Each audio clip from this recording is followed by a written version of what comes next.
दया सर्वशक्तिमान दयालु परम प्रभु, तपाईँ पवित्र पवित्र अति नै उच्च सिंहासनमा विराजमान हुनुहुन्छ। तपाईँ सारा देवहरूभन्दा महान हुनुहुन्छ। स्वर्ग अनि पृथ्वी सृष्टि गर्नुहुने जिउँदो परमेश्वर हुनुहुन्छ। हामी तपाईँलाई धन्यवाद दिँदछौँ। हामी यस समय तपाईँ परमेश्वर पितालाई महिमा आराधना चढाउनलाई आएका छौँ र तपाईँ परमेश्वरसँग संगति गर्न आएका छौँ प्रभु। हामी तपाईँलाई धन्यवाद दिँदछौँ प्रभु। अनि आजको यस सङ्गतिमा जो आउनु भएको छैन, परमेश्वर पिता उहाँहरूसँग प्रत्येकसँग रहनुहोस्। अनि अनलाइनमा बस्नुहुने प्रत्येकसँग तपाईँ परमेश्वर गर्नुहोस्। र आजको यस सेवा सङ्गतिलाई सुरुदेखि अन्तिमसम्म नै हामी तपाईँको हातमा राख्दछौँ। धन्यवाद पिता, सबै कुराको निम्ति येशू प्रभुको नाममा आमेन।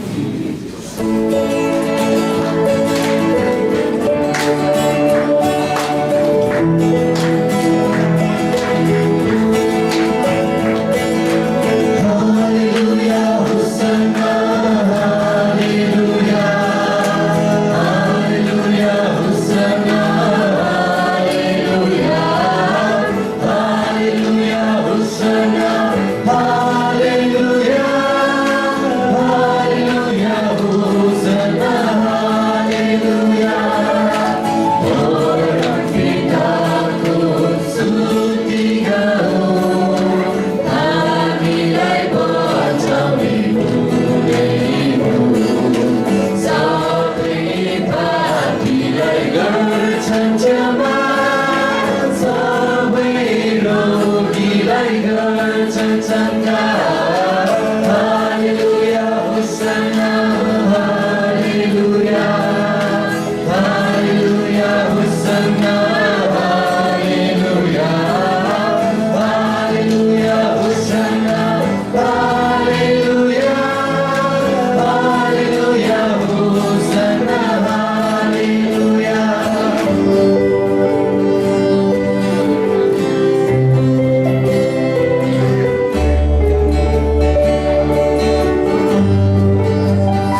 हुन्छ, म सबैको निम्ति पाठ गरिदिनेछु। भजन सङ्ग्रह 119 को 161 देखि 168 सम्म। यसो लेखेको छ, शासकहरूले अकारण मलाई सताउँछन्, तर मेरो हृदयले तपाईँका वचनको भय मान्दछ। जसरी लुटको ठुलो धन पाउने व्यक्ति रमाउँछ, म तपाईँको प्रतिज्ञामा हर्षित हुन्छु। झुटलाई म घृणा गर्छु र तुच्छ ठान्छु, तर तपाईँको व्यवस्था म प्रेम गर्दछु। तपाईँका धार्मिक नियमहरूका निम्ति दिनमा 7 चोटि म तपाईँको प्रशंसा गर्दछु। तपाईँको व्यवस्थासँग प्रेम गर्नेहरूलाई ठुलो शान्ति हुन्छ र तिनीहरूले ठेस खाने कुनै कारण रहँदैन। हे परमप्रभु, तपाईँका उद्धारको म प्रतीक्षा गर्छु र तपाईँका आज्ञाहरू पालन गर्दछु। तपाईँका कानुनहरू पालन गर्दछु, किनभने म तिनलाई अत्यन्तै प्रेम गर्दछु। म तपाईँका आदेशहरू र कानुनहरू पालन गर्दछु, किनकि मेरा सबै आचरण तपाईँकै सामु प्रष्ट छन्। आमेन। आमेन।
सर्वोच्च सिंहासनका मालिक, संसारका एकमात्र सृष्टिकर्ता, जो जीवितहरूका जीवित परमेश्वर पवित्र पवित्र पवित्र हुनुहुन्छ। प्रभु, हामी तपाईँलाई धेरै धन्यवाद दिँदछौँ, जसले हामी हरेकले प्रभु एकै मनको भइकन प्रभु यो हृदयका पेटीहरू प्रभु, यो आराधनाका पेटीहरू, स्तुति प्रशंसा महिमाका पेटीहरू प्रभु तपाईँलाई चढायो। स्वर्गमा तपाईँलाई सुगन्धित रूप चाहिँ मन पर्दो भएको छ भने विश्वास गर्दछौँ। अझै आउँदो दिन हामी प्रत्येक आफ्नो हृदय खोलिकन प्रभु आफ्नो अन्तस्करणबाट प्रभु तपाईँ येशूको मात्र महिमा गर्ने छोड्छौँ। तपाईँले गर्नुभएको त्यो महान बलिदानको निम्ति प्रभु हामी तपाईँलाई धेरै धेरै धन्यवाद दिँदछौँ। यसरी नै प्रभु सधैँभरि प्रभु तपाईँको मात्रै प्रभु प्रशंसा आराधना गर्न पाऊँ प्रभु। जो तपाईँ हाम्रो चट्टान, जो तपाईँ हाम्रो किल्ला, हाम्रो एकमात्र भरोसाको योग्य परमेश्वर हुनुहुन्छ प्रभु।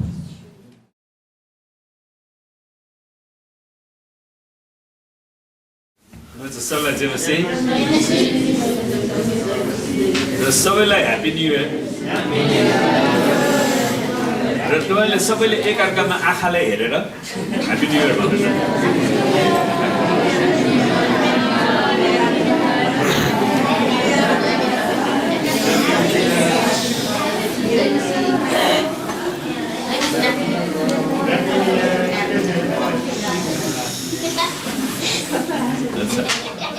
आउनुहोस् हामी प्रार्थना गरौँ। हालेलुया। परमेश्वर पिता, हामी तपाईँलाई धेरै धन्यवाद दिँदछौँ। साँच्चै नै यो सालको सुरुवातमा तपाईँले हामीलाई यो पहिलो सेवा दिनुभएको छ प्रभु। यो साल हाम्रो जीवन तपाईँको हातमा अर्पण गर्दछौँ।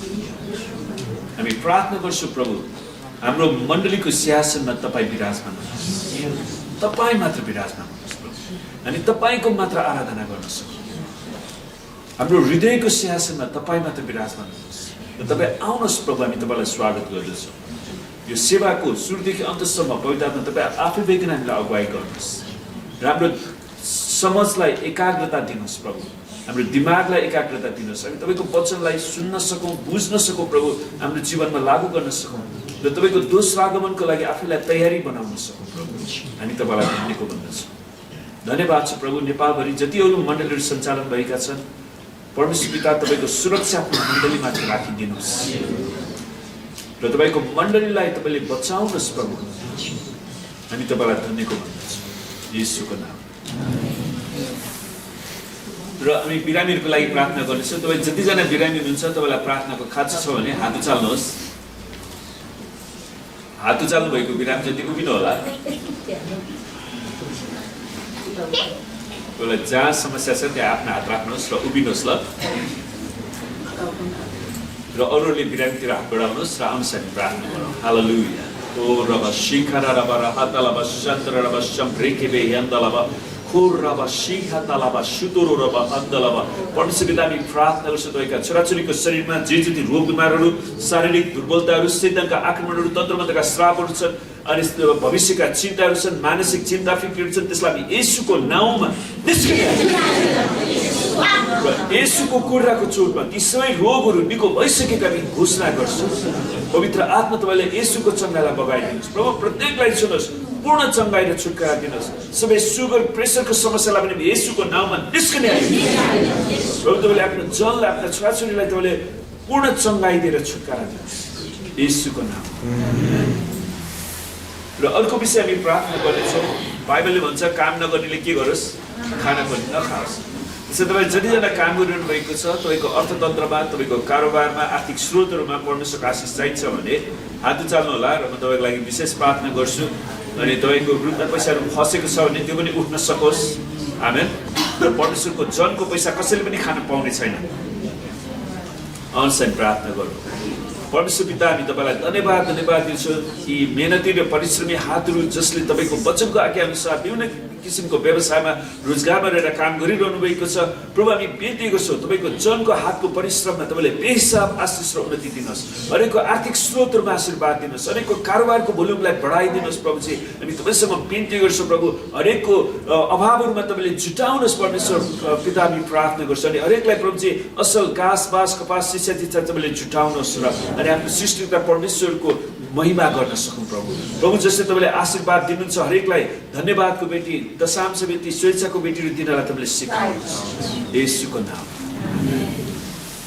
हुन्छ परमेश्वरलाई धन्यवाद होस् र आजको हाम्रो वचन छ फिलिपीको पुस्तक 3 अध्यायको 13 र 14 पद तपाईँको बाइबल छ भने फिलिपीको पुस्तक 3 अध्यायको 13 र 14 पदबाट आज हामी हेर्दैछौँ र म तपाईँको लागि पढ्दिन्छु ती कुराहरूलाई पक्रनको निम्ति यो पौलले लेख्छन् फिलिपीको मण्डलीलाई यो एकदमै महत्त्वपूर्ण पत्र छ ती कुराहरूलाई पक्रनको निम्ति म अघि बढिरहेको छु जुन कुराको निम्ति ख्रीष्टले मलाई पक्रनु भयो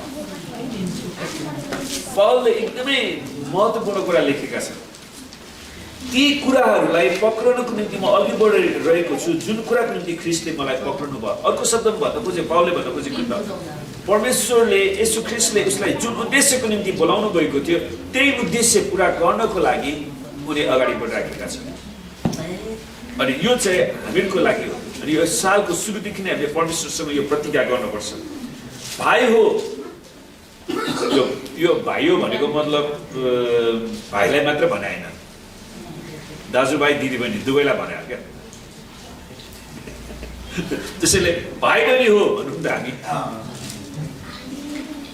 है भाइ बहिनी हो वा दाजुभाइ दिदीबहिनी हो मैले यी सबै पक्रिसकेको छु भने म ठान्दिनँ किनकि पौलले पनि आफ्नो जीवनमा हासिल गर्नुपर्ने कुराहरू अझै बाँकी थिए त्यसलाई म पक्रिसकेको छु भने ठान्दिनँ तर म एउटा काम गर्दछु कि पछाडिका कुराहरू बिर्सेर र अगाडिका कुराहरूतिर जोडसँग लम्कदै ख्रीष्ट येशूमा परमेश्वरको स्वर्गीय बोलावटमा पाइने पुरस्कारको निम्ति निशानातिर म जोडसँग अघि बढ्दछु त्यसैले पछाडिको कुराहरू अब सुन्नुहोस् तपाईँले गएको सालमा केही हासिल गर्नु भएन गर्नु चिन्ता नगर्नुहोस् कि अब गयो त्यो आमेन परमेश्वरले हामीलाई यो सालसम्म यो नयाँ दिन देख्ने अवसर दिनुभयो त्यो नै हाम्रो लागि खुसीको कुरा हो त्यसैले आउने सालको लागि हामीले एकदमै महत्त्वपूर्ण निर्णय बनाउन पर्छ त्यसैले विगतमा जे भएन त्यसको लागि चिन्ता पनि नगर्नुहोस् है अनि त्यो नत्र तपाईँ अनावश्यक डिप्रेसनमा जानुहुन्छ क्या मैले त्यो गर्न सकिनँ त्यो गर्न भएन त्यो भएन भनेर त्यसले तपाईँलाई निराश मात्रै पार्छ त्यसैले त्यसलाई छोडिदिनुहोस् र अगाडिका कुराहरूतिर जोडसँग लम्कदै ख्रीष्ट येशूमा परमेश्वरको स्वर्गीय बोलाउनमा पाइने पुरस्कार परमेश्वरलाई धन्यवाद परमेश्वरले तपाईँ र मेरो निम्ति पुरस्कार राख्नुभएको छ हामी मानिसले दिने पुरस्कार होइन तर परमेश्वरको पुरस्कार चाहिँ पर्खिनुपर्छ मलाई क्याथरिन कुलमन दिदीको एउटा सेवकाईको एउटा महत्त्वपूर्ण उहाँलाई एउटा चिन्ता चाहिँ के थियो भने उहाँको सेवकाईमा परमेश्वरले यति धेरै आशिष दिनुभयो कि मानिसहरूले उहाँलाई विभिन्न कुराहरू उपहारहरू दिन्थे दामी दामी कारहरू उपहार दिन्थे अनि विभिन्न कसैले घर उपहार दिन्थे विभिन्न उपहारहरू दिनुभयो अनि उहाँलाई एउटा कुरा के चिन्ता भने प्रभु मलाई यी सबै उपहारले तपाईँबाट पाउने उपहार गुमाउने व्यक्ति नबनाओस् अनि उहाँको जीवनी पढ्दाखेरि त्यो चाहिँ मैले एकदमै त्यो कुराले चाहिँ मेरो दिमागमा बसिरहेको छ क्या हेर्नुहोस् हामीले पृथ्वीमा हासिल गरेका कुराहरूले हामीलाई स्वर्गीय इनाम गुमाउने व्यक्ति नबनाओस् क्या आमेन अहिले राजनीतिक सर्कलमा एउटा कुरा के भएको छ भने सबैभन्दा ठुलो प्रधानमन्त्री बन्नु क्या एकचोटि म प्रधानमन्त्री बनेर देखाउनु के हामीलाई प्रधानमन्त्री बन्न छैन हामीलाई परमेश्वरको दास बन्नु छ आमेन र हामी त्यो इनामलाई चाहिँ नगुमाऊ किनकि परमेश्वरले तपाईँ र मेरो निम्ति त्यो पुरस्कार राखिदिनु भएको छ त्यसैले त्यो स्वर्गीय बोलावटमा पाइने पुरस्कारको निम्ति निशानातिर म जोडसँग अघि बढ्दछु त सुन्नुहोस् परमेश्वर धेरै अचम्मका कुराहरूको दाता हुनुहुन्छ उहाँले हामीले नसोचेका कुराहरूको उहाँले हामीलाई आशिष दिनुभएको छ आमेन हिजोको गवाईले हामीले फेरि एकचोटि सोच्यौँ क्या कतिजना मान्छेहरूले उनीहरूसँग कोरोना भाइरस थियो अनि तर नभनिकन उनीहरू विभिन्न व्यक्तिसँग सम्बन्ध गरे तर त्यो कोरोना भाइरस उनीहरूलाई कसैलाई पनि सताएन आमेन अनि परमेश्वरले हाम्रो मण्डलीका हरेक सदस्यहरूलाई परमेश्वरले सुरक्षित राख्नुभयो। त परमेश्वर धेरै अचम्मका कुराहरूको दाता हुन्छ। उहाँले हामीलाई कति धेरै आशिष दिनुभएको छ। उहाँले हामीलाई जीवनदान दिनुभयो, नयाँ दिन देख्ने अवसर दिनुभयो। आजको दिन हामीले परमेश्वरको आराधना गर्न पायौँ। आमेन। अनि अरू मान्छेहरूलाई परमेश्वरको राज्यमा डोराउने मौका पाएका छौँ। वास्तवमा हरेकचोटि हामी मण्डली जाँदाखेरि हाम्रो छिमेकीले त देख्छ नि यो मान्छे चर्च गइरहेछ, तर त्यसले उसको लागि चुनौती हो नि ऊ किन चर्च गइराखेको छ। उसले उसको सृष्टिकर्तालाई बुझ्न गइराखेको छ अनि उसको निम्ति कुनै बहाना छैन। म पनि त एकचोटि त्यो मान्छेसँग साथीसँग गएर चर्चमा बुझौँ भनेको भए त हुन्थ्यो होला नि उसलाई। तर हामी जो निरन्तर आइराखेका छौँ, हामीले एक किसिमको सुसमाचार प्रचार त्यहाँ पनि भइराखेको छ क्या। त्यसैले हामी यो कुरामा अगाडि बढ्छौँ। सुन्नुहोस्, परमेश्वरले दिनुभएको महान अचम्मका दानहरू के हो त? एउटा चाहिँ विश्वासद्वारा नयाँ जन्म। हामीले नयाँ जन्म पाएका छौँ, हामी फेरि जन्मिएका छौँ। त्यसैले हाम्रो पुरानो जन्मलाई हामीले गाडेका छौँ, पुरानो कामहरूलाई हामीले गाडेका छौँ र हामी नयाँ जन्ममा आएका छौँ। नयाँ जन्म आउन साथ नयाँ सोच र नयाँ जन्ममा परमेश्वरको वचनले भरिन आवश्यक छ। पुरानो जन्ममा हामी गलत कुराले भर्यौँ, गलत कुरामा फस्यौँ। नयाँ जन्ममा हामी परमेश्वरको वचनले भरिनेछौँ अनि परमेश्वरको कुराहरूको खोजी गर्नेछौँ। आमेन। परमेश्वरले हामीलाई नयाँ स्वभाव दिनुभएको छ है, अनि उहाँले नयाँ हृदय दिनुभएको छ। म तिनीहरूको ढुङ्गाको हृदय निकालेर मासुको हृदय दिनेछु, परमेश्वरले भन्नुभयो नि। त्यसैले उहाँले हामीलाई परमेश्वरलाई सेवा गर्ने त्यो नयाँ हृदय दिनुभएको छ। अनि उहाँले नयाँ जीवन, नयाँ आशा, नयाँ काम, सबै कुरा नयाँ दिनुभएको छ। जब तपाईँ परमेश्वरको दृष्टिकोणबाट हेर्नुहुन्छ, तपाईँले सबै कुरा नयाँ प्राप्त गर्नुहुन्छ। अन्त्यमा हाम्रो नयाँ घर स्वर्गमा हामीले नयाँ शरीर पाउनेछौँ। तपाईँ कतिजनालाई तपाईँको शरीर साह्रै बुढो भयो, अब चाउरी पर्यो, अब क्रिम बढी दल्नुपर्ने होला, कपाल पनि सेतो सेतो भयो होइन, अब कालो रङ लगाइरहनु पर्यो, तपाईँलाई धेरै चिन्ता छ भने चिन्ता नगर्नुहोस्।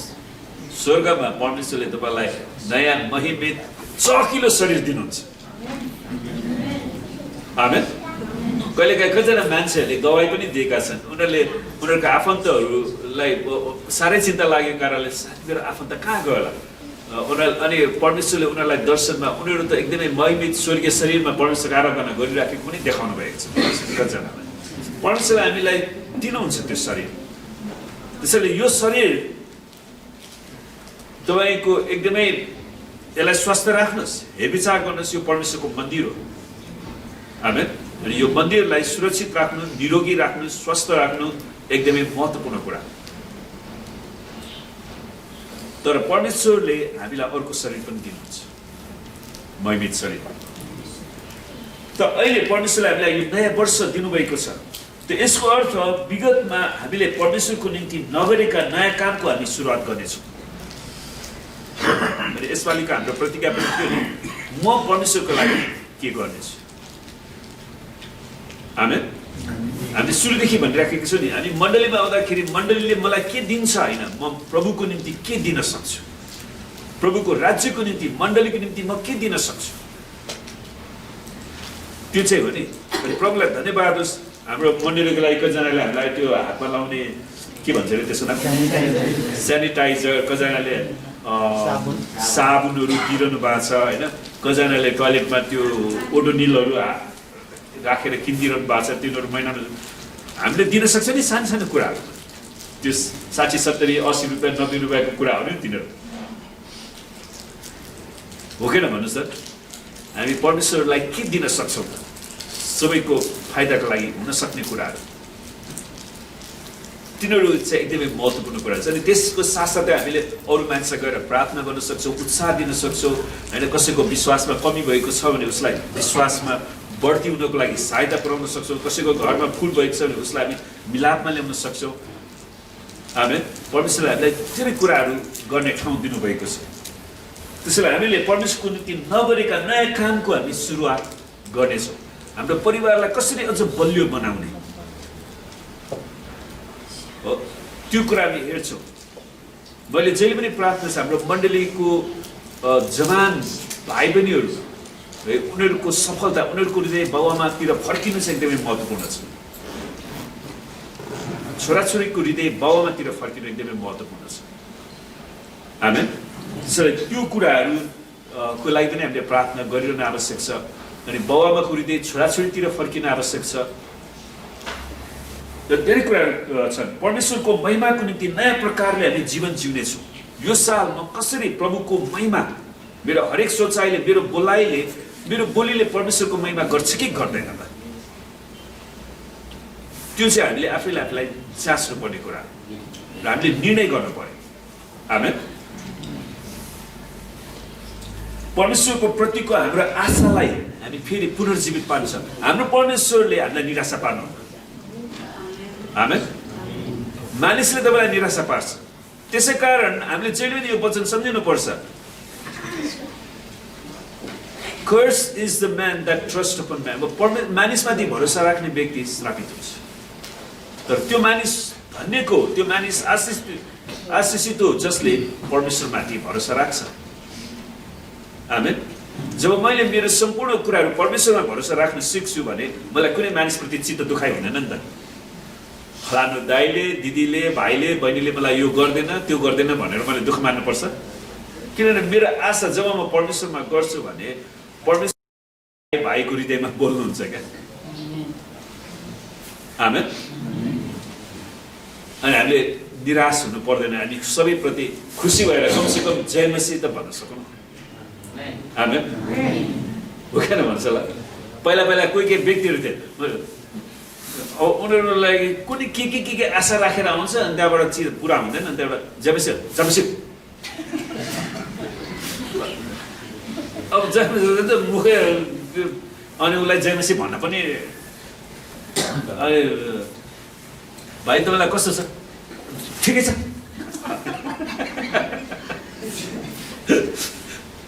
किनभने उसको त्यो आशा पुरा नभएको कारणले ऊ त्यतिकै बम्किरा हो नि त। यो साल हामी त्यो गर्दैनौँ। आमेन। किनकि हामी मानिसमा भरोसा राख्दैन, हामी परमेश्वरमा भरोसा राख्छौँ। ताकि हाम्रो सबै दाजुभाइ दिदीहरूलाई चर्चमा देख्दाखेरि बाटोमा भेट्दा वा कहीँ घरमा भेट्दा घरसँग त्यो भेट्दा हामी खुसीका साथ जमीसित भन्न सक्छौँ नि। आमेन। अनि उनीहरूलाई कसरी हुन्छ बचाउने, उनीहरूको व्यवसायलाई बचाउने अब मैले त्यो प्रयास गरिरहेको छु। कतिजनाहरू अब गलत मान्छेलाई त्यतिकै परमेश्वरभन्दा बढी दयालु भएर गोजीबाट पैसा दिँदै जान्छ अनि उसलाई घाटा लाग्दैन त? भोकेन भन्नु त ल। अनावश्यक कुरा गरेपछि चोरलाई खुवाएपछि चोरले खाइदिन्छ। त्यसैले हामी होसियार गर्नु पर्यो। त्यसैले परमेश्वर प्रतिको हाम्रो आशालाई हामी जगाइराख्छौँ, पुनर्जीवित पार्छौँ। अनि विगतको वर्षमा हामीले देखेका सपना यो नयाँ वर्षमा वास्तविकता हुनेछ। तपाईँले जुन सपना गरेर आफ्नो बालबच्चामा लगानी गर्नुभएको छ परमेश्वरले तपाईँको बच्चाबाट त्यो फल पाउनुहुनेछ क्या। आमेन। परमेश्वरले त्यो पुरा गर्नुहुनेछ। हाम्रो चर्चको छोराछोरीहरूले आफ्नो बुवाआमालाई आर्थिक रूपमा उनीहरू खम्बा बन्नेछ, उनीहरूले सहायता गर्नेछ। आमेन। कसैको निम्ति यो नयाँ वर्षको अर्थ नयाँ कामको सुरुवात हुन्छ। कसैले नयाँ बिजनेसहरू, नयाँ सेवाकाईहरू, नयाँ ठाउँहरू उनीहरूले पत्ता लगाउनेछन्। परिवारमा नयाँ जिम्मेवारी हुन सक्छ, नयाँ बच्चाको आगमन हुन सक्छ। हो कसैको गर्भमा परमेश्वरले नयाँ आशिष थपिदिनु भयो होला। तपाईँ धन्यवादी हुनुहोस् क्या, निराश नहुनुहोस्। आमेन। किनकि एउटा बच्चा फेरि गर्भमा आउनु भनेको मतलब परमेश्वरको स्वरूप त्यहाँ सृष्टि भएको छ। कसलाई के त त्यो बच्चाले भविष्यमा संसारमा एउटा ठुलो जागृति ल्याउन सक्छ। जुन बच्चालाई तपाईँले हेतिरी मैले नचाहँदा यो बच्चा आयो भन्ने ठान्नुहुन्छ नि, त्यही बच्चाले जीवन परिवर्तन गर्न सक्छ तपाईँको। मैले लिटरली एकजना दिदीलाई भेटेँ। उहाँको बाबुआमाले उहाँलाई हेला गरेर यो यसले गर्दैन के भनेर राम्रो त्यो शिक्षा पनि नदिएर पठाउनु भयो। अन्तमा त्यो आमालाई अहिले उहाँले नै लिइरहनु भएको छ। एकजना दिदी उहाँले आफ्नो आमालाई बाँड्नु, त्यो आमाले जुन छोराहरूले उहाँलाई पाल्छ भट्टाउनु भयो, त्यो सबै अंशबन्डा सबै छोराहरूलाई बाँड्नु भयो, उनीहरूले कसैले पनि उसलाई हेरेन। त्यसैले प्रियहरू, तपाईँको गर्भमा आउने नयाँ बच्चाहरू तपाईँले परमेश्वरमा समर्पण गर्न आवश्यक छ, किनकि उनीहरूमा परमेश्वरले नयाँ आशा दिनुहुन्छ। त्यसैले त्यो नयाँ बच्चाको आगमन हुनसक्छ। कसैलाई नयाँ पदको जिम्मेवारी हुन्छ। तपाईँको कम्पनीमा तपाईँको जागिर बढ्यो होला, पदोन्नति भयो होला, वा तपाईँको सेवकाईमा वा बिजनेसमा नयाँ क्षेत्रमा तपाईँ जानुभयो होला है, विभिन्न कुराहरू। तर हामी सबैको निम्ति एउटा नयाँ जीवन, परमेश्वरको महिमा गर्ने जीवन चाहिँ जिउनु छ। हामी सबैले पाएको जिम्मेवारी छ। जसरी हुन्छ हामी परमेश्वरको महिमा गर्न सक्छौँ। यो साल हामी निर्णय गरौँ, हामी बिना फाको कुरा बोल्ने छैनौँ, गुटबन्दीमा फस्ने छैनौँ। कसैको एकता भयो भने उनीहरूले देशमा महत्त्वपूर्ण कुरा निर्णय गर्न सक्छन्। यो देशमा कल कारखाना उद्योग धन्दा यही खोल्यो भने हाम्रो नेपाली मान्छे विदेशमा 20,000 30,000 40,000 कमाउनु जानु पर्दैन नि। त्यसैले एकता चाहिन्छ नि। त्यसैले त्यो एकताको सुरुवात चाहिँ मण्डलीबाट हुन्छ क्या खास। तर शैतानले कतिजनालाई मण्डलीमा त्यो गुटबन्दीमा फसाएको कारण परमेश्वरले पनि त्यसलाई काटेर फालिदिनुहुन्छ। अनि हामी जहिले पनि, मैले तपाईँलाई घरिघरि भनिरहेको छु, जसलाई परमेश्वरले काटेर फाल्नुभयो उसलाई बटुल्न जानु हुँदैन। म परमेश्वरलाई धन्यवाद दिन्छु, येशूले एउटा स्कृतिलाई बटुल्न जानु भएन। ऊ झुन्डेर मर्न गयो नि, परमेश्वरले गरे एउटा स्कृति नझुन्ड भन्नु जानुभयो।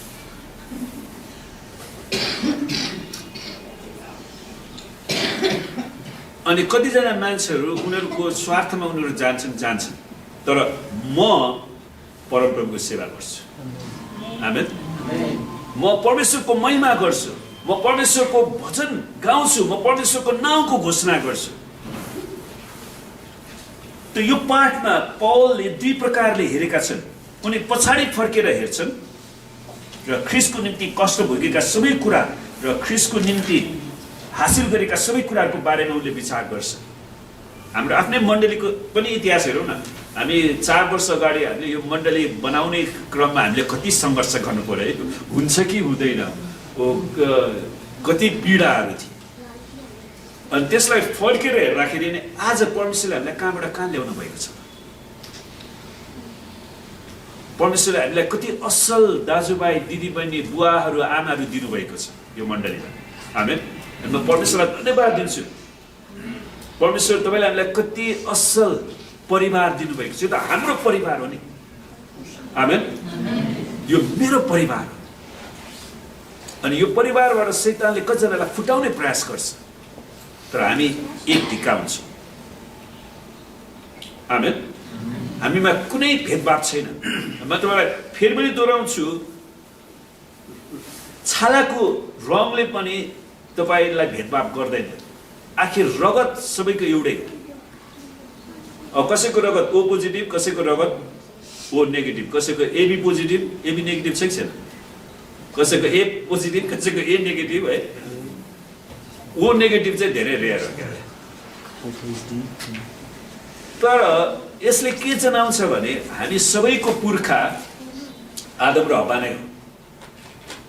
संसारमा भिन्दै किसिमको रूप रङको मानिस भए तापनि एकअर्कालाई सहायता गर्ने क्रममा चाहिँ रगतदान चाहिँ दिन मिल्छ क्या। रक्तदान गर्नु मिल्छ नि। त्यसको मतलब के त? हामी सबै एउटै दाजुभाइ हौ। आमेन। त्यसै कारण यदि हामी फरक भइदिएको भए येशूले फरकचोटि मर्नु पर्ने थियो क्या। त उहाँ एकैचोटि सधैँको निम्ति उहाँले क्रुसमा बलिदान हुनुभयो। त्यसको मतलब के त? उहाँको रगतले सबैको पापलाई धुन सक्छ। त्यसको मतलब हामी सबै एउटै परिवार हो। सम्भवत हाम्रो अलिकति जातीय गराउनको कारण चाहिँ बिहाबारी सञ्चालन गरेर अलिक सजिलो होस् भनेर चाहिँ जस्तो लाग्छ क्या मलाई। एउटै घरको मान्छेले बिहा गर्नु मिलेन नि त। मोसापछि परमेश्वर, त्यो पनि मोसाको आज्ञाभन्दा अगाडि त उनीहरूलाई स्वीकृति थियो, किनभने त्यतिखेर जनसङ्ख्या नै थिएन। मोसापछि परमेश्वरले चाहिँ पारिवारिक नाताभित्र चाहिँ बिहा गर्न मिल्दैन। तपाईँको कमसेकम 3 पुस्ता कटेर 4 पुस्ता पछि अनि बल्ल बिहाको लागि ढोका खोज्छ है। तर हामी सबै एउटै आदम र हव्वाका सन्तान हौँ अनि ख्रीष्ट येशूको रगतले हामी सबैको पापलाई धोएको छ। त्यसैले हामी त्यो परिवारमा आउन सक्छौँ। त्यसैले हामीमा कुनै भेदभाव हुनु हुँदैन। आमेन। हामी सबै ख्रीष्टको रगतले दाजुभाइ दिदीबहिनी भएका छौँ र जस्तै हामी पनि हेर्नुहोस् है त। अनि पौलले उनी पछाडि फर्केर हेर्छन् र ख्रीष्टको निम्ति कष्ट भएका सबै कुरा र ख्रीष्टको निम्ति हासिल गरेका सबै कुराको बारेमा उसले विचार गर्छन्। त्यो चाहिँ हामीले गर्नुपर्छ क्या, फर्केर। जस्तै हामी पनि 2020लाई पछाडि फर्केर हेर्दाखेरि हाम्रा सफलता र असफलतालाई निहाल्न सक्छौँ। अब यो 2020 चाहिँ कोरोनाले नै खाइदियो करिब करिब। कोरोनाको कारणले धेरै कुराहरू भए, धेरैले दुःख पाए। तर परमेश्वरलाई धन्यवाद होस्, उहाँले हामीलाई ती सबै परिस्थितिबाट पनि ल्याउनु भयो है। हामीले एउटा कुरा बुझ्न सक्यौँ कि देखिने शत्रुभन्दा नदेखिने शत्रु बढी घातक हुने रहेछ। अब नदेखिने शत्रुसँग कसरी लडाइँ गर्ने? त्यसैले एउटा कुरा चाहिँ हामीले हाम्रो स्वास्थ्य, हाम्रो खाने पिउनेका कुराहरूमा चाहिँ हामी स्वस्थ रहन सिक्नु पर्यो। जे पाइ त्यही खानु भएन। आमेन। आफूलाई सुरक्षित, सफा सुग्घर स्वस्थ राख्ने त्यो कुरा चाहिँ परमेश्वरले यसपालि संसारलाई नै सिकाउनु भयो। त्यसपछि पौलले भन्दछन् अगाडिका कुराहरूतिर जोडसित लम्किन्छु। अब हामीलाई 2021 हाम्रो हातमा परमेश्वरले दिनुभएको छ। हामीलाई कुनै निराश गर्नु छैन। हामी अगाडि बढ्छौँ। आमेन। हामी नयाँ प्रकारले सोच्नेछौँ र ख्रीष्टको निम्ति आफ्नो जीवन पूर्ण समर्पण गर्दछु। अब प्रभु तपाईँको निम्ति मात्र मेरो जीवन जिउँछु। यो हातले म तपाईँको महिमा हुने काम मात्रै गर्छु अनि पुरस्कारको निम्ति जोडसँग म अघि बढ्छु। म परमेश्वरबाट पाउने पुरस्कारमा चाहिँ बढी भर पर्छु किनकि उहाँले दिने पुरस्कार स्थिर, त्यो मूल्यवान हुन्छ। आमेन। धेरैले त्यो अन्तिम पुरस्कारलाई त हेर्छन् तर त्यो हासिल गर्न जोडसँग अघि बढ्दैनन्। त्यसलाई हासिल गर्न चाहिँ उनीहरू बढ्दैनन्। परमेश्वरको सहायताले यो नयाँ वर्ष उहाँको निम्ति अझ उत्तम बनाउनेछु भने हामीले हाम्रो हृदयमा निर्णय गर्नुपर्छ। यो 21 साल चाहिँ हामी परमेश्वरको महिमाको निम्ति धेरै कुरा हामी धेरै मान्छेलाई परमेश्वरको राज्यमा डोराउनेछौँ। नयाँ वर्षलाई सफल बनाउने मुख्य तत्त्वहरू के हुन् त? पहिलो कुरा चाहिँ हामीले पश्चातापी जीवन जिउनुपर्छ। हामीलाई परीक्षामा नल्याउनुहोस् तर दुष्टबाट छुटाउनुहोस्। हाम्रो पाप क्षमा गर्नुहोस्, हाम्रो अपराधलाई क्षमा गर्नुहोस्। आमेन। र हामीले निर्णय गर्नुपर्छ है, कुनै न कुनै म यसपालि निर्णय गर्छु है। तपाईँले निर्णय बनाउँछु म यसपालि कोहीसँग पनि सकेसम्म ऋण नलिने निर्णय बनाउँछु। त्यसको निम्ति मैले नयाँ कामहरू, व्यवसायहरू सुरु गर्नु पर्यो ताकि म ससम्मानका साथ अगाडि हिँड्न सकौँ। र हामीले परमेश्वरको वचनको निरन्तर सम्झना गर्न सकौँ। हामीले पश्चाताप गरेर नयाँ वर्ष सुरु गर्न सक्छौँ। प्रभु, मैले विगतमा जे जति गर्न सकिनँ मलाई क्षमा गर्नुहोस्, तपाईँको रगतले धुनुहोस्। म जतिवटा कुरामा फसेँ मलाई त्यहाँबाट छुटकारा दिनुभएको छ। अब यो साल चाहिँ म तपाईँको महिमाको निम्ति जिउन सकौँ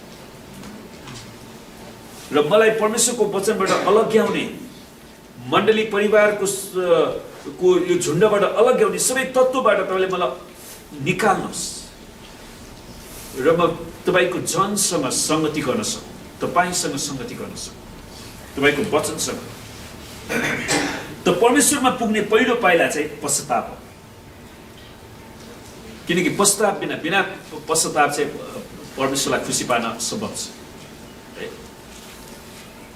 परमेश्वरको सामने जानु अघि हामीले आफ्ना सबै पापहरूको पश्चाताप गर्नै पर्छ।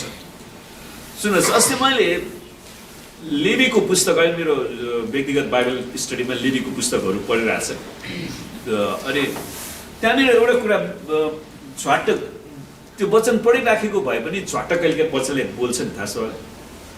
अनि इजरायलीहरूले जब बच्चा जन्माएपछि 8औं दिनमा अर्पण गर्न लाग्छ नि, अनि 8औं दिनमा अर्पण गर्न लाँदाखेरि उनीहरूले त्यतिकै लान नमिल्दो रहेछ। उनीहरूले दुईटा बलिदान कम्तीमा चढाउँदो रहेछ। एउटा चाहिँ बर्न्ट अफरिङ वा नेपालीमा होम बलि भनेको छ, अनि अर्को चाहिँ पाप भेटी, पाप बलि। यो दुईटा कुरा चढाउँदै रहेछ उनीहरूले। अनि त्यसको मतलब बर्न्ट अफरिङ होम बलिको अर्थ थाहा छ होला? होम बलिको अर्थ चाहिँ त्यो बच्चाको फलिफाप होस्, उसको राम्रो होस् भनेर चढाउने भेटी रहेछ। अनि पाप भेटी चाहिँ अब सबै मान्छे पापमै जन्मिन्छ नि त, त्यसैले उसको पाप क्षमा होस् र उसले परमेश्वरको धार्मिकतालाई खोजी गरोस्।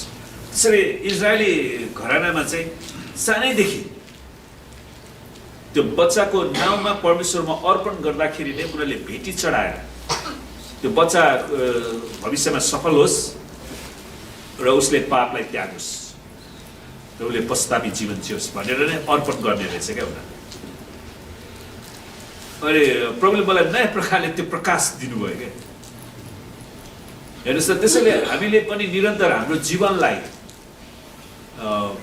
हामीले धन्यवादको भेटी, कतिवटा विभिन्न भेटीहरू हामी परमेश्वरलाई दिन सक्छौँ ताकि हामी फेरि त्यसमा नफर्किने हिसाबले। अनि ख्रिस्टमा हामीले भरोसा राख्नै पर्छ। यसो बाहेक हाम्रो कोही पनि छैन क्या। आमेन। त पापको कारण परमेश्वरसितको सम्बन्ध र त्यो मिठो सङ्गति टुटेको छ। पापले परमेश्वरसितको हाम्रो त्यो मिठो सङ्गति टुट्यो।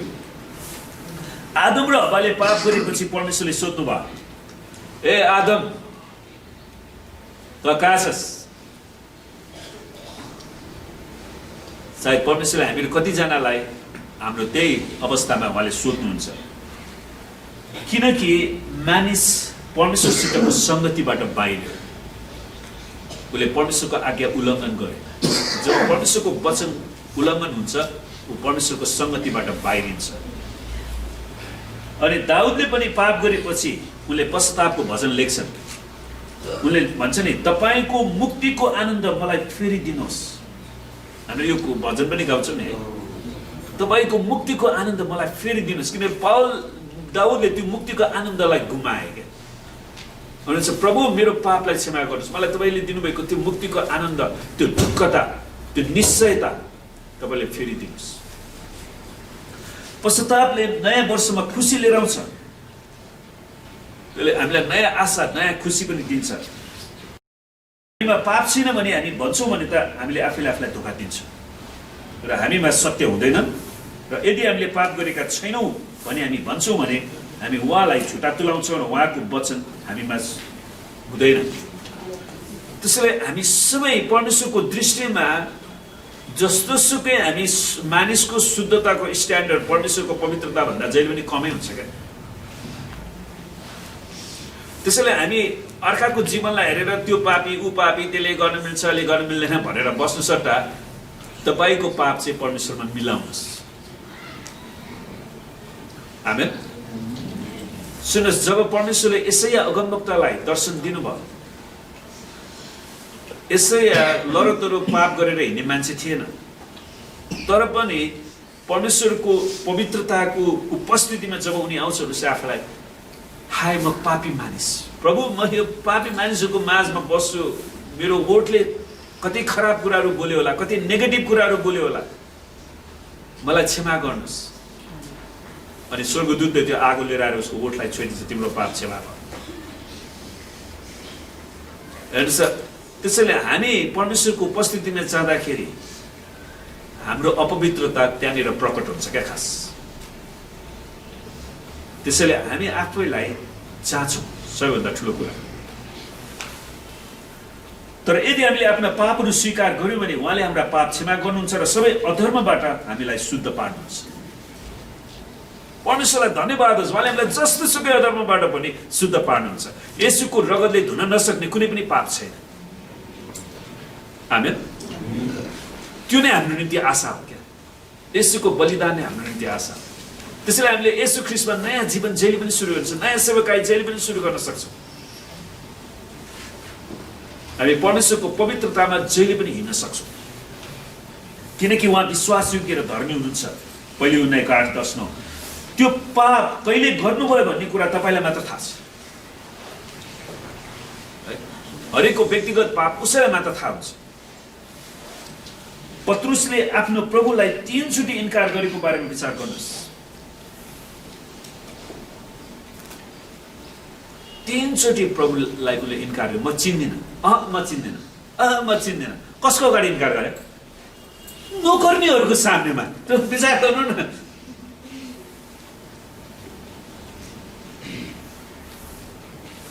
तर परमेश्वरलाई धन्यवाद होस्, पत्रुसलाई प्रभुले त्यतिकै छोड्नु भएन। यसले 3 चोटि, पत्रुस तिमी 3 चोटि मलाई इन्कार गर्ने अनि म तिमीलाई सेवकाईमा राख्दिनँ भनेर उहाँले निकाल्ने निर्णय गर्नुभयो।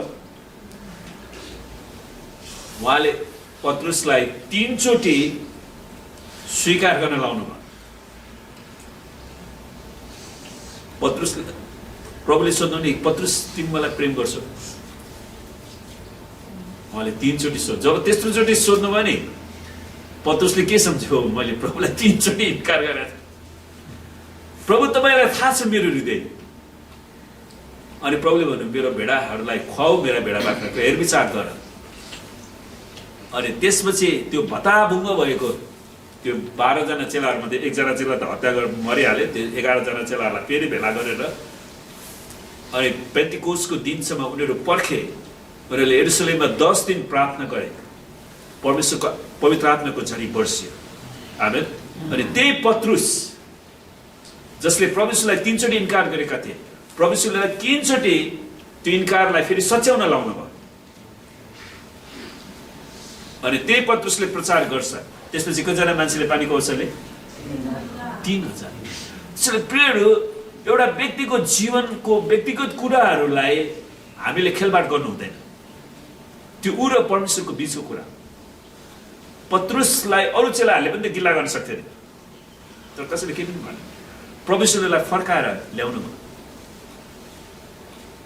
त्यसैले हामी परमेश्वरभन्दा चलाक बन्नु हुँदैन। आमेन। परमेश्वरले हरेकको जीवनलाई नयाँ प्रकारले चलाउन सक्नुहुन्छ।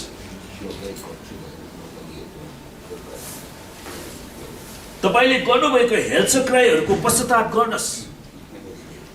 तपाईँले कतिचोटि बाइबल पढ्न हेलचक्राइ गर्नु होला, प्रार्थना गर्न हेलचक्राइ गर्नुभयो होला, मण्डलीको विरुद्धमा बोल्नुभयो होला, अरूहरूको विरुद्धमा बोल्नुभयो होला, परमेश्वरको दासहरूको विरुद्धमा जानुभयो होला, वा तपाईँले गरेका अरू जे जति हेल्छ तपाईँलाई पश्चाताप गर्नुहोस् प्रभुसँग। यो त्यो कुरा तपाईँलाई मात्र थाहा छ क्या। किनकि यो साल हामी यो झाडा तिर्ने वा त्यस्तो बेकारको क्रिस्चियन बन्दैनौँ। हामी पक्का परमेश्वरको दास बन्न चाहन्छौँ। आमेन। हामी येशू ख्रीष्टलाई मात्र उचाल्न चाहन्छौँ। हामी यो पक्का निर्णय, तपाईँलाई यो कुरा थाहा गर्नुहोस् कि कुनै पनि देवी देवता शक्तिहरू यसोभन्दा माथि छैन क्या। कुनै पनि नेताहरू माथि छैन। पछि हामी अर्को एउटा पाठ मैले तयार गरेको छु, अस्ति मैले रिसर्च गरिरहेको थिएँ। संसारमा यस्ता व्यक्तिहरू पनि रहेछन् जसले आफूलाई यसोभन्दा म प्रख्यात भएँ। कस्तो कस्तो कस्तो घमण्ड बोकेर आउँछ क्या मान्छेहरू। अनि परमेश्वरले त्यसको दण्ड पनि दिनुभयो। अहिले न्युजमा टाइटेनिक जहाजको बारेमा दिइरहेको छ। तपाईँलाई कसैले न्युज पढ्ने बानी छ? टाइटेनिक जहाज पढ्नु भएको छ?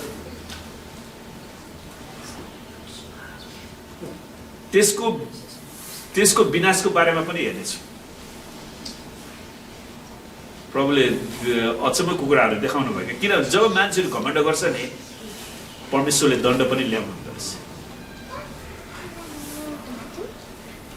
त्यसैले हामीले गरेका हेलचक्राइहरूको हामीले प्रस्ताव गर्नुहुन्छ। तपाईँले देख्न सकिने पाप त गर्नुभएको छैन होला, तर तपाईँले आफ्नो क्रिस्चियन कर्तव्यहरू पुरा गर्न हेलचक्राइ गर्नुभएको छ कि? हो, ती कुरालाई पनि हामी हेर्न सक्छौँ। तपाईँले येशू ख्रीष्टलाई ग्रहण गर्दा गर्नुभएका भाकलहरू पुरा गर्नुभएको छ कि छैन? तपाईँले परमेश्वरलाई गर्नुभएको भाकलहरू कतिको पुरा गरिराख्नु भएको छ? तपाईँको विश्वासयोग्यतालाई जाँच गर्नुहोस्। त्यसैले तपाईँले आफैले जाँच्ने हो क्या यो जीवन चाहिँ। अरूप्रति तपाईँमा भएको गलत आत्माको निम्ति पनि पश्चाताप गर्नुपर्छ। अरू भाइ बहिनीहरू वा अरू दाजुभाइ दिदीबहिनीहरू प्रति तपाईँको गलत सोच छ भने त्यो प्रति पनि हामी पश्चाताप गर्नु पर्यो।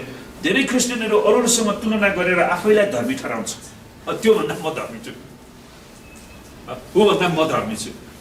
परमेश्वरले पनि दिनुहुन्छ नि एउटा फरिसीले गरेको प्रार्थना, अनि एउटा पापी चाहिँ त्यहाँनिर परमेश्वर म त तपाईँको मन्दिरमा मेरो शिर उठाउने योग्यको पनि छैन, मेरो पापलाई क्षमा गर्नुहोस्। अन्त एउटा अर्को फरिसी आउँछ, प्रार्थना गर्छ, परमेश्वर म त हप्तामा 2 दिन उपवास बस्छु, मैले सबै दशांश तपाईँलाई दिएको छु, मैले गरिबहरूलाई पनि खाना दिएको छु प्रभु, म त त्यो पापी जस्तो छैन भनेर उसले आफैलाई त्यो पापीसँग तुलना गरेर गयो। जबकि फरिसीको काम त्यो पापी मान्छेलाई प्रभुमा ल्याउनु थियो, उसँग आफूलाई तुलना गर्न थिएन। अनि प्रभुले के भन्नुभयो अन्तमा, को धर्मी ठटेर गयो, जसले पश्चाताप गरे। फरिसीले चाहिँ आफ्नो योग्यतालाई मात्र परमेश्वरलाई बतायो क्या उसले।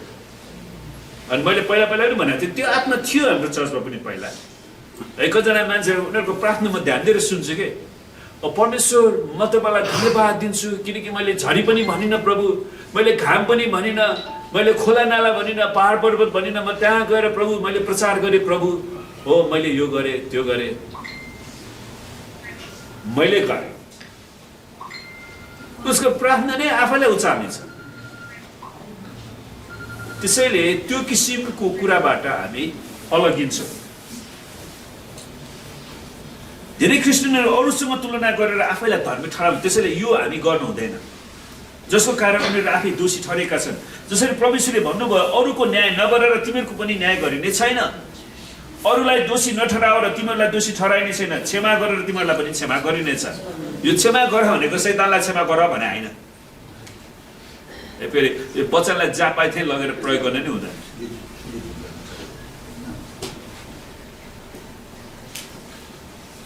त्यसैले हामीले होसियार गर्नुपर्छ है। केही व्यक्तिहरू नैतिक रूपमा शुद्ध देखिन्छन् तर तिनीहरूको हृदय घृणा, डाहा, द्वेष। द्वेष भनेको शब्दको अर्थ थाहा छ तपाईँलाई?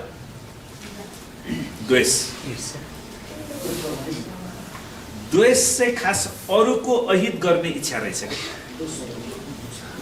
होइन, दोष लाउने, दोष छुट्टै हो, त्यो द्वेष हो। द्वेष चाहिँ यसको इङ्ग्लिस शब्द म्यालिस भन्ने शब्द छ। दोष भनेको चाहिँ एक्युजेसन भयो, बुझ्नुभयो? त्यो चाहिँ एक्युजेसन भयो। यो द्वेष भनेको चाहिँ म्यालिस भन्ने शब्द छ, अर्को शब्द छ। त्यसको अर्थ चाहिँ अरूको अहित गर्ने इच्छा, द्वेष,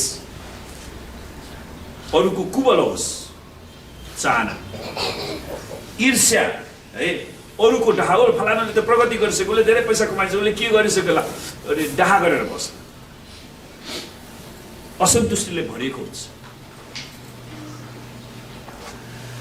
त्यसैले उनीहरूले देख्न सकिने पाप नगरे तापनि नदेखिने पापहरू त थुप्रै रहेछ नि त त्यहाँभित्र।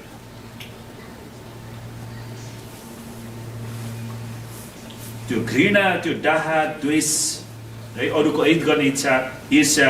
कोही मान्छे जहिले नि मण्डलीमा समस्या मात्रै ल्याउन हुन्छ नि, बिचरा अर्को एउटा चर्चको बिचरा उनीहरूलाई यति सङ्घर्ष गरेर चाहिँ 2-4 जना व्यक्ति गलत व्यक्ति रहेछन् अनि जहिले पनि त्यो मण्डलीको सिंहासनमा बस्न खोज्ने आत्मा क्या, जिजेबेलको आत्मा लिएर आइराखेको हुन्छ। अनि वास्तवमा त्यो जहिले पनि रहिरहँदो रहेछ। जस्तो परमेश्वरले दिनुभएको 7वटा मण्डलीको बारेमा बताउँदाखेरि जम्मा 2टा मण्डली मात्रै ख्रिस्टको आदरयोग्य मण्डली थिए। 5वटा मण्डलीले कुनै न कुनै रूपमा जिजेबेलको आत्मालाई त्यहाँ काम गरिराखेको थियो। त्यसैले मण्डली, कसैले मण्डली सुरु गरे भन्नेमा ठुलो कुरा होइन। त्यो मण्डली प्रभुको मण्डली हो कि उसको आफ्नै मण्डली वा जिजेबेलको मण्डली। त हामीले समस्याको समाधान गर्ने निर्णय गर्नु पर्यो है। हाम्रो जे समस्या छ त्यसलाई हामी समाधान गर्ने निर्णय गरौँ। सुन्नुहोस्, जस्तै दानियलले आफूलाई अशुद्ध नपार्ने निर्णय गरेका थिए हो। उनी बाबिलोनको कैदमा लगे तापनि अनि उसलाई चुनियो किनकि उसँग परमेश्वरले दिनुभएको बुद्धिको कारण। अनि तर दानियलले राजकीय भोजन र दागमध्य खाएर आफूलाई अशुद्ध नपार्ने निर्णय गरे, किनकि उनीहरूको राजकीय भोजन गर्दाखेरि यहुदीहरूलाई बन्देज लगाएको खानेकुरा पनि उनीहरूले खानुपर्ने हुन्थ्यो क्या। त्यसैले त्यो भान्सेलाई उसले भने तपाईँ मेरो शरीरलाई हेर्नुहोस् है, मैले मागेको खानेकुराहरू रोटी साधारण खाना मात्रै दिनुहोस्, अनि तपाईँले 1 हप्ता हेर्नुहोस् म दुब्लाउँछु कि भनेर। किनभने उसलाई पनि चिन्ता थियो क्या। अब राजाले दानियल दुब्लो देख्यो, खान नपाएको छ्यासे, अब जो गाला पनि कसैको छैन, त्यस्तो भयो भने के हुन्छ? दानियल त्यहाँले खाने किन नदिस्? यो यस्तो राजकीय भण्डारमा खानेकुराको अभाव थियो अनि उसलाई त्यो चिन्ता थियो बिचरालाई। अनि दानियल मलाई जाँच्नुहोस् 1 हप्ता, ल 1 हप्ता। अनि उसले साधारण खानेकुरा उसले भने जस्तै खायो। ऊ त झन् स्वस्थ, झन् राम्रो, झन् हृष्टपुष्ट भयो। ल ठिक छ, तिमीले जे भने म त्यही दिन्छु। तर त्यो दानियलले आफैले परमेश्वरसँग गरेको निर्णय थियो नि, म यो गलत खानेकुरा खाएर म परमेश्वरको विरुद्धमा नि जाँदिनँ, मेरो स्वास्थ्यलाई अस्वस्थ पनि बनाउँदिनँ।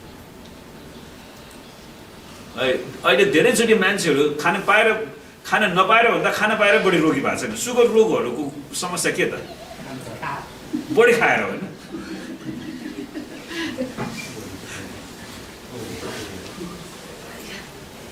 अब धेरै मान्छेहरूलाई सुगर रोग र प्रेसर आउनुको कारण चाहिँ उनीहरू परिश्रमी गर्ने काम गर्दैन। उनीहरू गाडीमा बढी कुदिराख्यो भने तपाईँले अहिले पनि अब तपाईँले पत्याउनुहुन्छ मैले भनेको कुरा। म जब अमेरिका गएँ तब मैले थाहा पाएँ कि उनीहरूको कुरा सुन्दा सबै अमेरिकन रोगी हो। अनि त्यसको प्रमाण कोरोना भाइरसले गरेन त। उनीहरूसँग झन्डै 3 लाख कति मरिसकेको छ होइन। किनभने उनीहरूसँग जीवन अलिकति जानु नि गाह्रै गएको छ, हिँड्ने कुरा छैन। अनि त्यसैले त्यो कतिजनाहरू चाहिँ त्यो वर्षमा बल्ल बल्ल 2-3 महिना बिदा पाउँछ अनि नेपालतिर, श्रीलङ्कातिर, पाकिस्तानतिर गयो अनि पहाड हिँड्न जाने क्या। कारण के त? शरीरलाई स्वस्थ राख्न त हो। अब हामी त सकेसम्म सम्भव भएसम्म त हिँडौँ न हामी।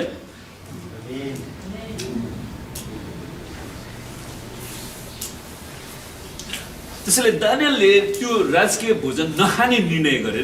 त्यो पनि महत्त्वपूर्ण कुरा रहेछ दानियलले काटमा। अनि एउटा जवान केटा छँदा उसलाई बाबिलोनमा कैदमा लगेको त्यो उसलाई पुरानो करारले निषेध गरेको सुँगुरको मासु र रक्सी खान चाहिँ माग गरेको थियो उसलाई। उसले चाहिँ त्यो खान्छ। अनि यहुदीहरूलाई सुँगुरको मासु खानु मिल्दैन क्या फेरि।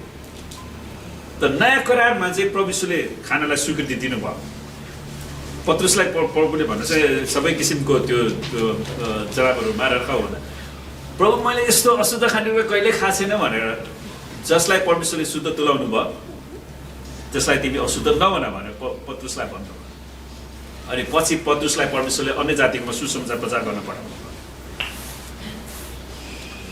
अनि त्यसैले दानियलले त्यो कुरालाई निर्णय गरे। दानियलले जस्तै हामीले पनि आफ्नो जीवनमा प्रभुको निम्ति जिउने निर्णय गर्नुपर्छ। आमेन। तपाईँलाई सबै कुरा खान स्वतन्त्र छ नयाँ करारमा, तपाईँ खान सक्नुहुन्छ। तर ठिक कुरा मात्रै खानुहोस् क्या, ठिक डोज मात्रै खानुहोस्। आमेन। मासु खाँदा पनि ठिकको डोज मात्रै खानुहोस् क्या।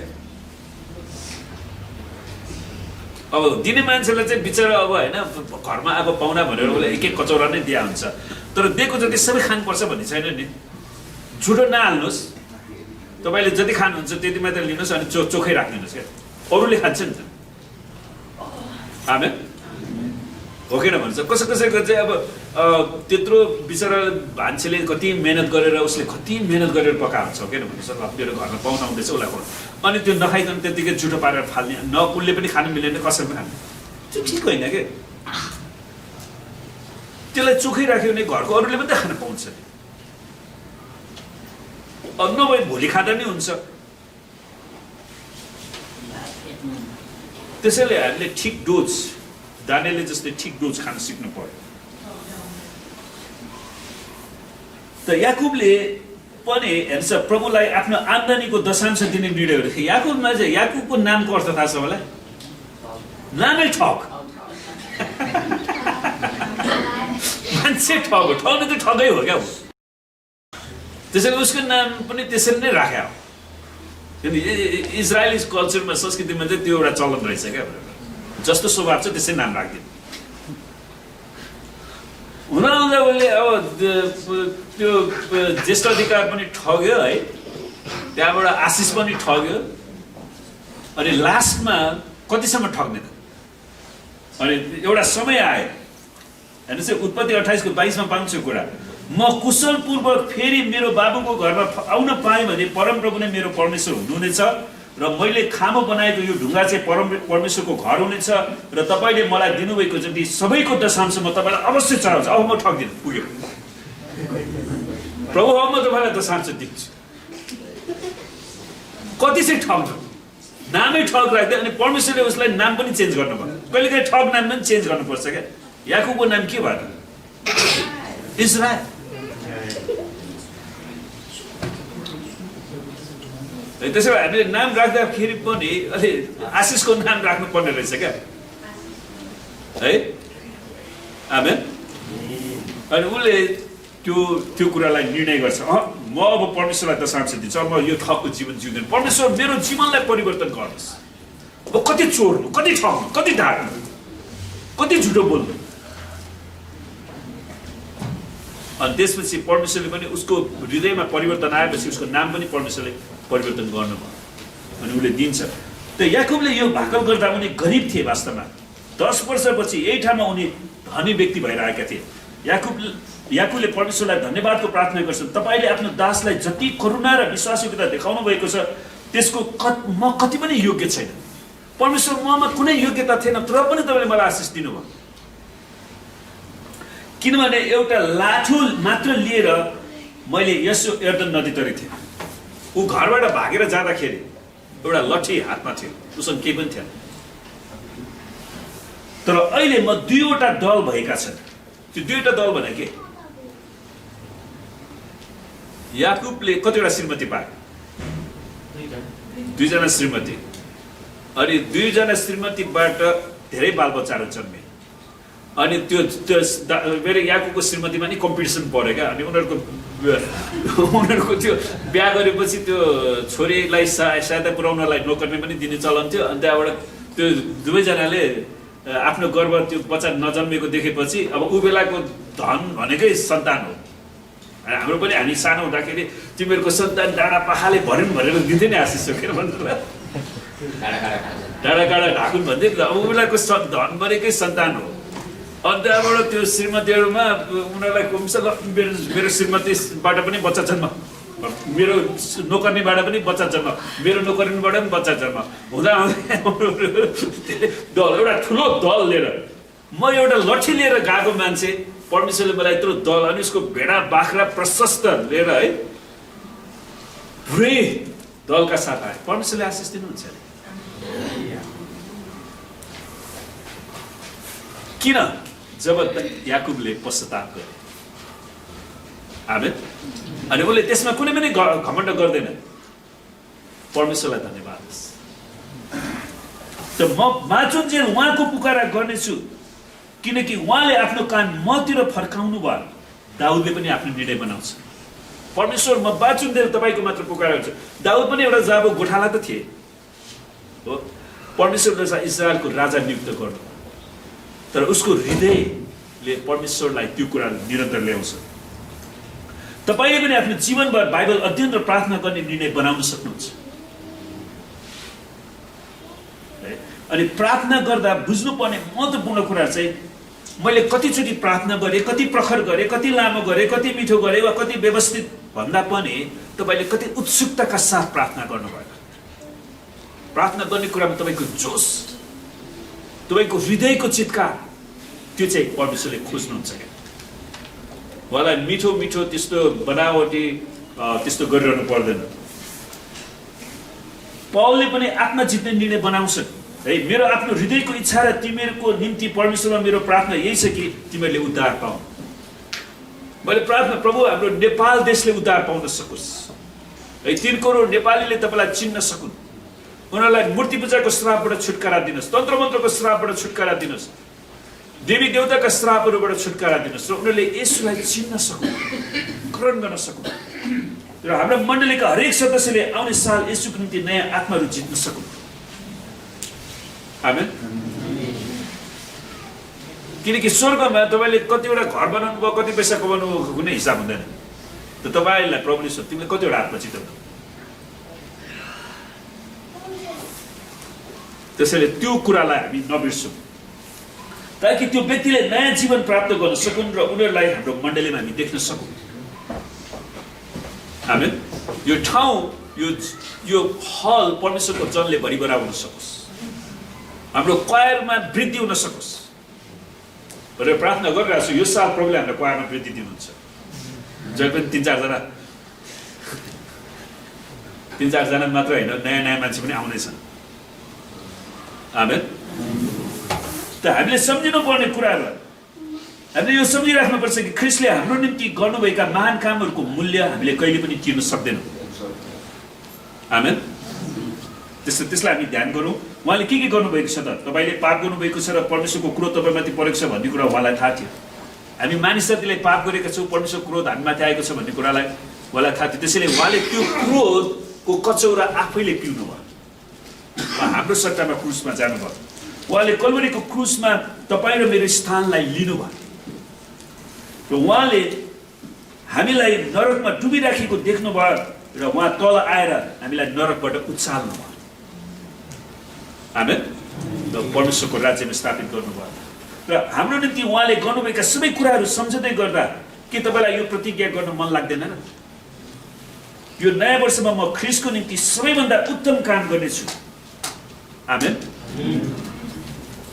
हामीले यो सम्झिनै पर्छ कि विश्वासयोग्य व्यक्तिहरूले मात्र महान खुसी र इनाम प्राप्त गर्नेछन्। जबसम्म तपाईँ ख्रीष्टको निम्ति जिउनुहुन्न तबसम्म तपाईँको निम्ति यो खुसी नयाँ वर्ष हुन सक्दैन।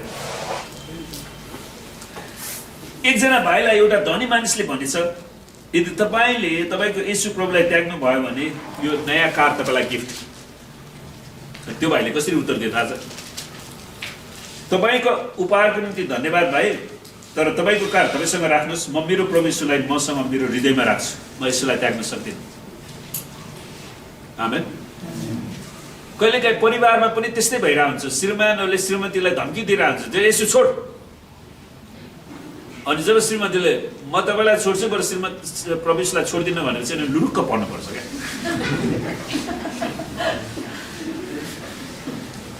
हो किन भने त त्यो साहस चाहिन्छ क्या तपाईँलाई। त्यो छोडेर गयो भने प्रभुले तपाईँलाई असल व्यक्ति दिनुहुन्छ, के चिन्ता हो? आमेन।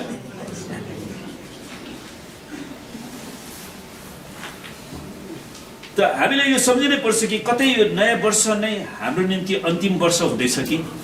याद गर्नुहोस् है यो कुरा। हामीलाई थाहा छैन,